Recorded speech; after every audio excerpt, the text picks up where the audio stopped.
Mummy क्या हो गया? मम्मी काट रही है। अरे यार, लाओ वो इसमें यूं और रख दो। आरू थैंक यू ऐसी बता दिया करो, ठीक है? ऐसे बता के आई हो चिल्ला के।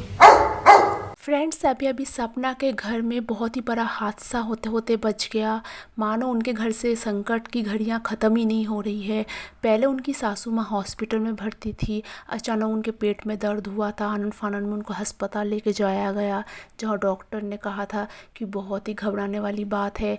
पर सपना ने जैसे तैसे चीज़ों को संभाल लिया था। अभी हाल ही में सपना की जो सासू माँ है उनकी उंगली कट गई है। थोड़े दिन पहले भी ऐसा ही कुछ हुआ था कि सपना की सासू माँ जब काम कर रही थी, काम करते करते उनकी उंगली बहुत ज़्यादा कट गई थी। ऐसा क्यों हो रहा है कुछ भी समझ में नहीं आ रहा है। कोई कह रहा है कि घर में शायद कोई शक्ति है, बुरी शक्ति है।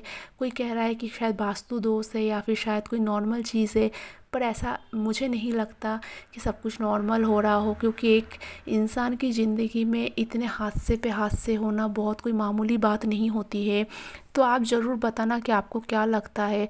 हुआ यूँ कि सपना की सासू माँ अचानक काम कर रही थी। उनकी बड़ी बेटी इतनी ज़्यादा समझदार है। सपना अपने कमरे में काम कर रही थी, आरू दौड़ते हुई आई, सपना का हाथ पकड़ के लेकर आई। सपना को पहले तो कुछ समझ में नहीं आया कि आरू क्यों आई है, बट वो जैसे ही बाहर आई और वो आरू को डांटने लग गई। बट उन्होंने अचानक देखा कि उनकी सासू माँ की उंगली से इतना ज़्यादा खून वगैरह निकल रहा था। सपना बहुत ज़्यादा घबरा गई। वो आनन फानन में किचन में गई, और जो टर्मरिक रहता है वो एंटीसेप्टिक का काम करता है, जैसे आपको पता है। उन्होंने फ़ौरन अपनी सासू माँ की उंगली पर लगा दिया।